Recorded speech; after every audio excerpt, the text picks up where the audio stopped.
Good morning आपण देखुं Odisha capture news पाणीपाग केन्द्र आसी सबुठ बड़ सतर्कता पुणी थे बंगोपसागर में लघुचापर प्रभाव राज्यर अनेक अंचल प्रबल अति प्रबल वर्षा होबार पूर्वानुमान 15 जिला को येलो वार्निंग जारी आसंता 24 घंटा ओडिशा पई कष्टकर मुख्यतः उपकूल और अभ्यंतरीण ओडिशा रे स्थिति बिगड़बार आशंका यही समय आपण केमिति सुरक्षित रहिबे पाणीपागर संपूर्ण रिपोर्ट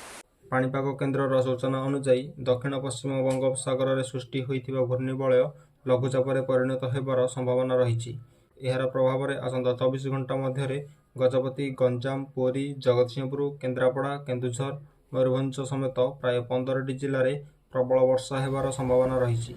सबुठ बड़ चिंता होउछि एही प्रबल वर्षा कारण नदी और नाल में जलस्तर वृद्धि पाइपे जहाँफल सहरांचल में जलबंदी समस्या सृष्टि होबार आशंका रही प्रशासन एवं हाई अलर्ट रे अछि बन्या परिस्थिति को मुकाबिला करने अग्निशम बाहिनी को प्रस्तुत रखाଯାଇଛି किंतु सबुठ बड़ सतर्कता होउछि मत्स्यजीवी मानक पई रेड वार्निंग तुरंत मत्स्यजीवी माने समुद्र फेरी आसंतु एवं आसंता 48 घंटा पर्यंत समुद्र को जातु नहीं निम्न अंचल में रहउथिबा लोके सुरक्षित स्थान को स्थानांतर हेबा पई प्रस्तुत रुहंतु शिक्षानुष्ठान एवं सरकारी ऑफिस पई आवश्यक निर्देशावली जारी करा जाय पारे एही समय रे कोनोसी आवश्यक नथिले घर बाहर को न जीवाकू ओडिशा कैप्चर न्यूज तरफ अनुरोध करा जाउछि प्रति मुहूर्तर खबर पई देखुथांतु ओडिशा कैप्चर न्यूज नमस्कार।